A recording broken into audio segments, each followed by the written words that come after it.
Ya, setelah varian Omikron terdeteksi di Indonesia, banyak pihak memberikan tanggapan, termasuk juga Presiden Joko Widodo yang meminta masyarakat untuk tidak panik.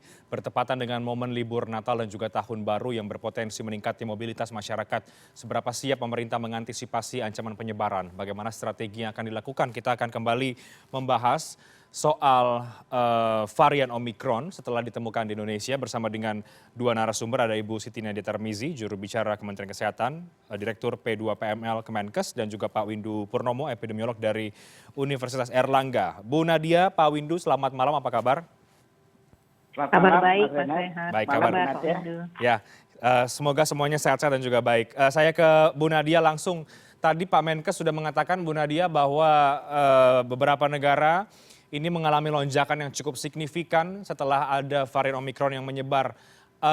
Artinya dari pemerintah, dalam hal ini Kemenkes, Bu Nadia sudah mengkalkulasi betul ya bagaimana kemudian mengantisipasi ancaman penyebaran Omikron ini dan juga langkah-langkah taktis yang akan diambil. Iya, jadi kita terus ya memantau perkembangannya. Kalau menurut terakhir kan negara yang mendeteksi ada Omikron itu sudah sampai dengan 97 ya, bahkan minggu lalu WHO mengatakan 89 sekarang, 89 negara, saat ini sudah 97, artinya dari dia diumumkan tanggal 26 November, perluasan daripada penyebaran Omikron ini di berbagai negara itu sangat cepat. Yang kedua adalah tentunya kalau kita melihat di beberapa negara yang terjadi peningkatan kasus ya, seperti di Inggris itu yang sampai 90.000, juga di Amerika, Belanda, dan juga negara-negara di Denmark itu juga peningkatan kasusnya juga sangat cepat ya. Nah, ini yang tentunya menjadi perhatian kita dan terus kita monitoring. Tadi sudah disampaikan ya, akan ada penambahan 3 negara yang untuk sementara WNA-nya tidak bisa berkunjung ke Indonesia, yaitu Inggris, Denmark, dan Norwegia. Dan untuk Hong Kong yang berada pada 11 negara itu sudah tidak dilakukan pelarangan kembali. Jadi tentunya menghadapi Omikron ini kita akan terus pantau dan monitor seberapa besar dan seberapa cepat perkembangannya. Tetapi di sisi lain penguatan di pintu masuk negara dan percepatan vaksinasi serta tentunya penguatan protokol kesehatan terus kita lakukan untuk tentunya menjaga potensi lonjakan kasus di saat Nataru ini. Oke. Bu Nadia, setelah ditemukan kasus pertama, tracingnya sampai hari ini sudah seberapa banyak, sudah seberapa jauh, Bu Nadia, setelah dugaan bahwa besar kemungkinan ini tertular pertama dari WNI ya, yang kemudian datang dari Nigeria. Iya, jadi tentunya total tracing yang kita lakukan untuk ketiga kasus ya, karena kita tahu kemarin bahwa diumumkan 17 Desember itu kasus pertama ya, dari pekerja di Wisma Atlet, kemudian hari Sabtu itu kita mendapatkan konfirmasi untuk 2 WNI yang pulang dari perjalanan dari Amerika Selatan dan dari Inggris. Lalu secara bersamaan kita lakukan tentunya tracing ya. Jadi total ada 250 orang yang sudah di tracing dan dilakukan kemudian pemeriksaan swab PCR kembali dan kita dapatkan ada 60 ya kurang lebih. Tetapi ini sedang dikonfirmasi lagi terkait jenis variannya seperti itu. Oke, saya ke Pak Windu. Pak Windu, Pak Menkes sudah mengatakan bahwa memang lonjakan kasus di beberapa negara dampak Omikron sudah sangat jelas. Terbaru tadi kita dengar juga Pak Luhut menyiapkan sejumlah langkah ya, diantaranya menargetkan ada aturan threshold begitu ketika kasus harian sudah mencapai 500 baru ada pengetatan. Nah, setelah kasus pertama dikonfirmasi sampai dengan hari ini, Anda melihat kebijakan dan juga langkah-langkah yang diambil pemerintah sudah tepatkah atau masih ada sejumlah catatan dari Anda, Pak Windu? Ya, sejauh ini pemerintah sudah membuat langkah-langkah yang proper lah ya. Nah, cuma tentu kan apa yang kita hadapi ini kan sebetulnya begini. Omikron ini kan memang cepat menular ya, kecepatannya tinggi. Tetapi sampai hari ini meskipun memang dia menurunkan efikasi beberapa jenis vaksin, termasuk yang beredar di Indonesia ya, tetapi keparahannya, virulensinya ini kan rendah, ya tidak sevirulen yang varian Delta kemarin sebetulnya. Sampai hari ini ya, sampai hari ini kan kita harus mengikuti terus perkembangan tentang penyelidikan dari karakteristiknya, ya. Tetapi kita harapkan ya virulensinya memang tidak sedahsyat Delta, gitu. Nah, jadi tetap bahwa tentu kita tidak menginginkan ya peningkatan kasus karena Omikron, ya makanya langkah-langkah yang dilakukan pemerintah termasuk bagaimana kita menjaga pintu masuk, ya ada tambahan negara-negara yang kasusnya sudah lebih dari 1.000, ya itu di-ban, ya jadi artinya mereka tidak bisa masuk ke sini sementara, kecuali WNI-nya tentu, ya dengan karantina yang ketat, ya. Nah, tetapi yang kita kita lakukan tentu yang di dalam negeri. Ya, di dalam negeri ini tentu karena ini kita menghadapi akhir tahun, ya, di mana biasanya ya mobilitas meningkat, ya tentu kita harus perketat persyaratan mobilitas. Mungkin tidak perlu kita melakukan melakukan pelarangan mobilitas, mungkin tidak perlu. Ya, tetapi persyaratan untuk melakukan mobilitas dan keberadaan seseorang di dalam area publik harus ketat. Ya, jadi artinya selain kapasitas yang harus tidak boleh penuh ya 100%, tetapi juga persyaratannya. Jadi betul-betul orang yang berada di dalam area publik, di dalam transportasi umum adalah orang-orang yang aman, ya, yang aman. Dan kita yang aman itu artinya minimal vaksinasi. Artinya gini, kalau kemarin vaksinasi 1 dosis sudah bisa lah bepergian. Kalau sekarang minimal 2. Kita harus lebih ketat.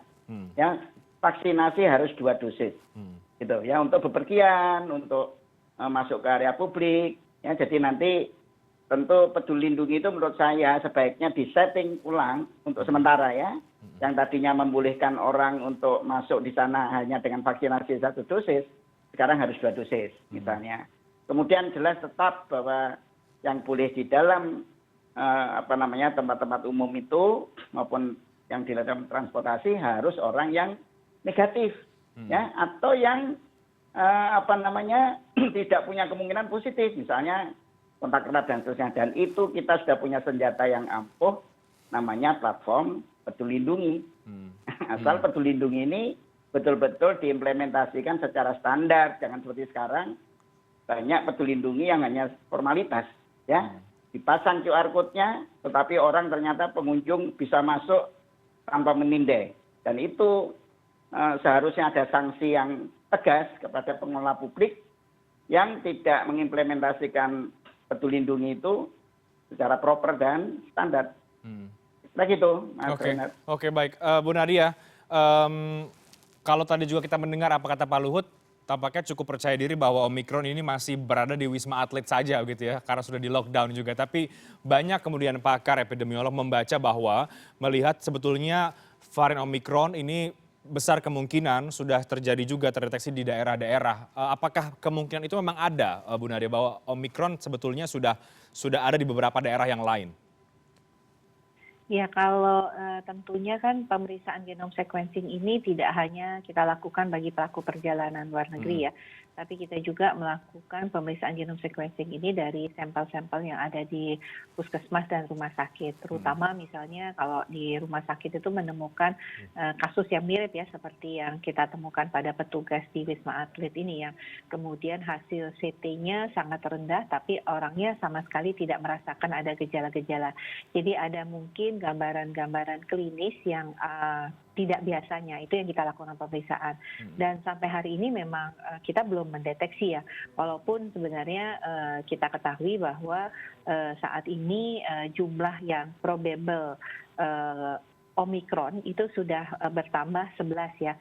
Di mana kita tahu yang 3 Manado itu sudah negatif ya. Jadi kemarin kan ada 5 kasus, 2 positif, yang 3 probable Manado itu sudah keluar hasilnya dan itu hasilnya negatif, bukan Omikron.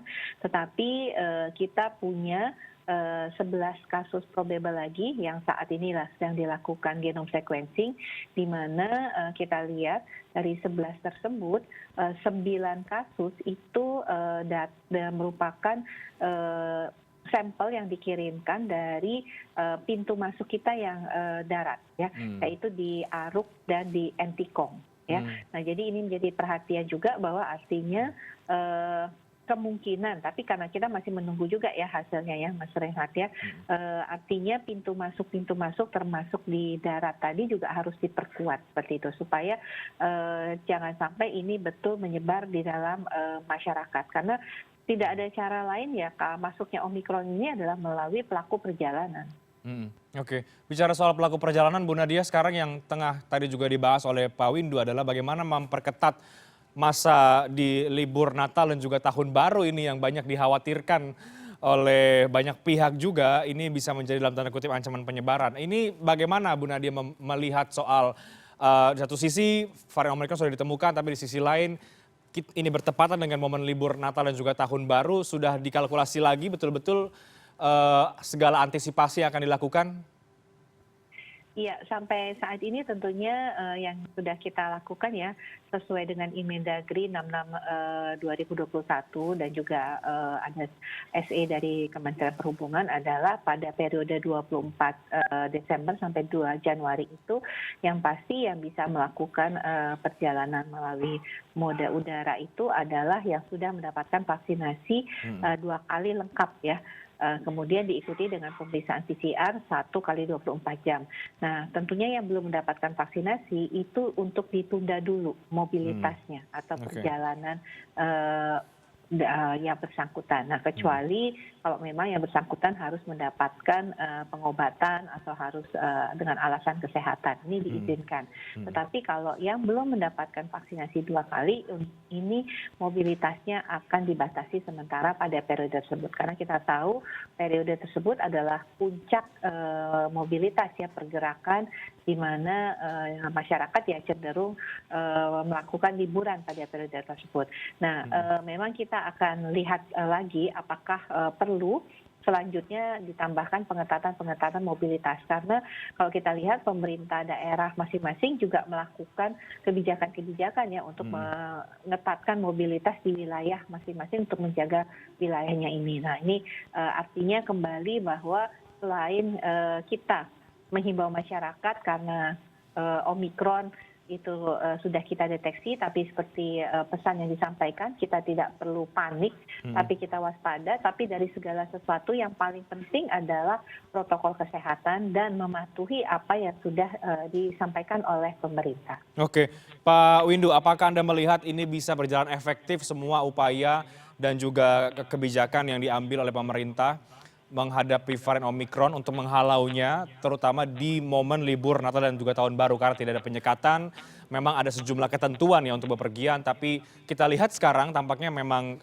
situasi masih berjalan seperti biasanya. Tapi kita break dulu, dijawabnya nanti Pak Windu, kami akan segera kembali sesaat lagi.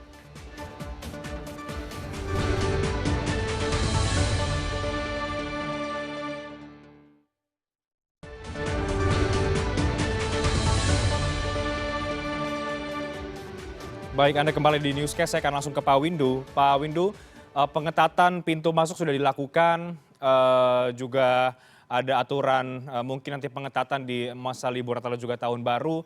Menurut Anda, apa kunci ya untuk menghadapi varian Omikron ini agar tidak menyebar, agar kita tidak kembali ke masa-masa sulit ketika varian Delta menyebar di pertengahan tahun 2021 ini?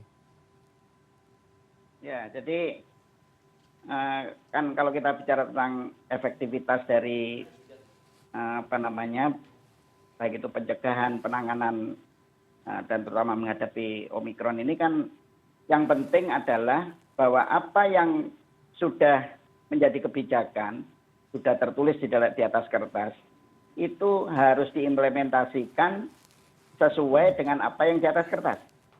Itu yang penting ya, tidak ada diskresi ya.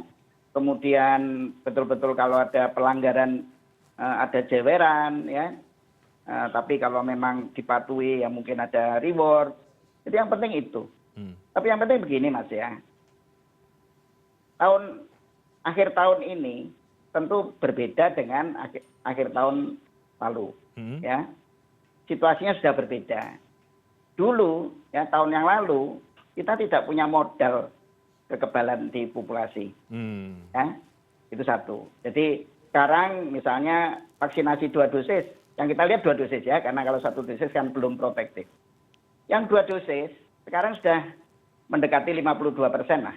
Ya, mudah-mudahan sampai akhir tahun ini bisa jauh lebih tinggi. Ya, itu.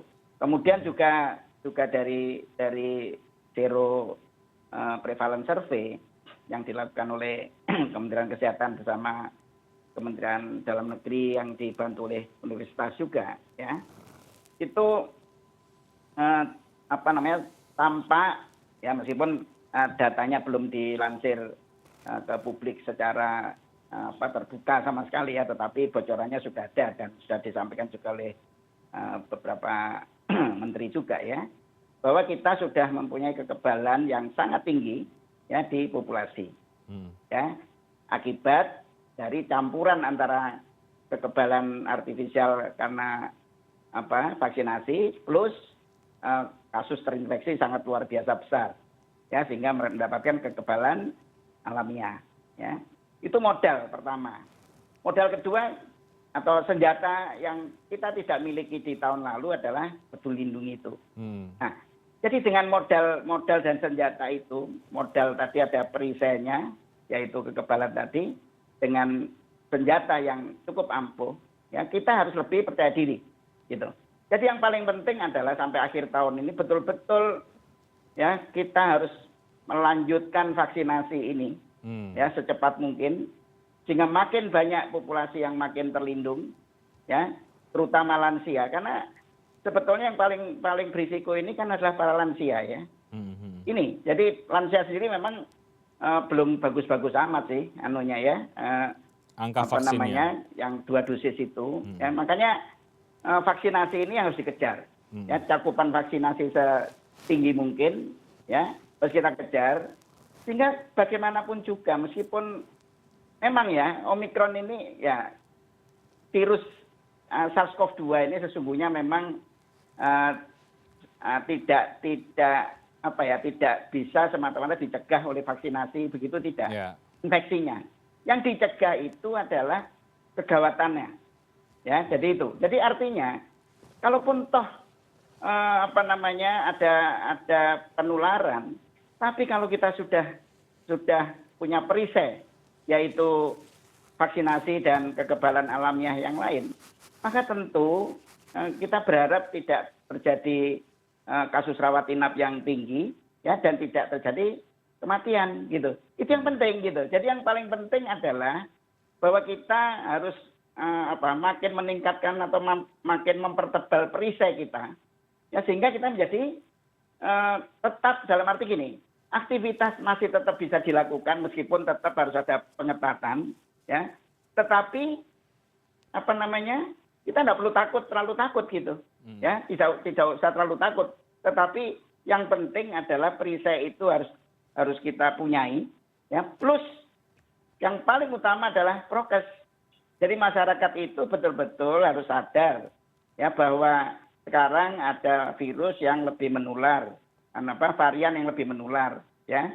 Jadi artinya jangan merasa ya kalau sudah divaksinasi kemudian ya lepas masker, tidak jaga jarak, tentu tidak. Ya, jadi tetap kita harus melakukan prokes 100% ya. Plus tadi vaksinasi tadi, maka kita akan terlindung gitu loh. Ya, jadi itu yang paling penting buat masyarakat ya. Sedang pemerintah tentu tetap yang harus dilakukan adalah testing dan tracing itu tetap. Ya, surveillance tidak boleh kendor. Ya, karena sekali lagi bahwa Omikron ini bisa siapa namanya dicegah kalau kita juga bisa mengenali, kita bisa mendeteksi kasusnya. Kalau kasusnya tidak bisa kita kenali ya tentu tidak bisa kita cegah dengan baik kan. Ya, jadi artinya testing dan tracing ya, yaitu genome surveillance misalnya itu tetap harus dilanjutkan. Ya, jadi semuanya tidak boleh kendor lah. Ya, tetapi kita tidak usah terlalu panik gitu karena kita sudah punya modal yang tidak dipunyai di masa lalu, ya di tahun lalu gitu, Mas. Oke, baik. Bu Nadia, modalnya sudah punya ini soal vaksin. Berarti kembali salah satu kunci adalah vaksinasi. Tapi ada angka vaksin lansia yang tadi disoroti oleh Pak Windu. Tanggapan dari Bu Nadia bagaimana, Bu? Iya, betul sekali ya. Jadi memang kalau kita lihat data yang ada bahwa infeksi Omikron ini terutama pada orang yang sudah mendapatkan vaksinasi 2 kali itu cenderung tidak bergejala dan gejalanya sangat ringan ya. Dan kita bisa lihat juga di kasus 3 yang kita dapatkan ini karena semuanya sudah mendapatkan vaksin secara lengkap itu memang tidak ada gejala, bahkan sampai sembuh pun juga tidak ada perubahan gejala. Jadi dari informasi yang tadi kita lihat di berbagai negara, orang yang terinfeksi Omikron ini gejalanya sangat ringan dan tidak bergejala dan tidak ada yang kemudian menjadi parah. Inggris sendiri dengan jumlah kasus yang cukup tinggi, kasus kematian akibat Omikron saja itu hanya 7 sampai saat ini ya. Artinya kalau kita lihat proteksinya terhadap orang yang sudah divaksin dengan Omikron ini sangat baik dan itu terutama juga harus kita lakukan pada lansia. Kita tahu lansia itu memiliki kerentanan terhadap kematian dan juga tingkat keparahan akibat infeksi COVID-19.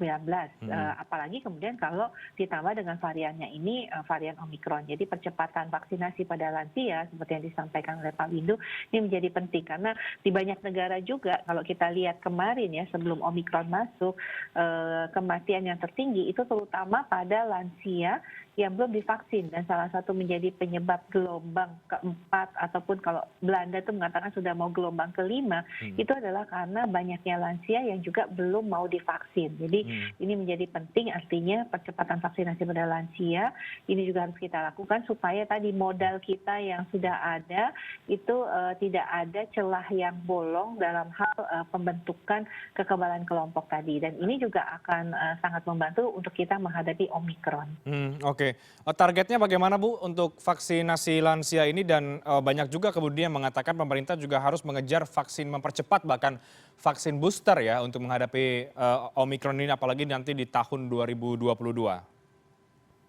Iya, target kita secara umum untuk vaksinasi dosis pertama pada seluruh sasaran itu 80% di akhir tahun ini. Dan 60% masyarakat kita sudah terlindungi dengan mendapatkan dosis secara lengkap.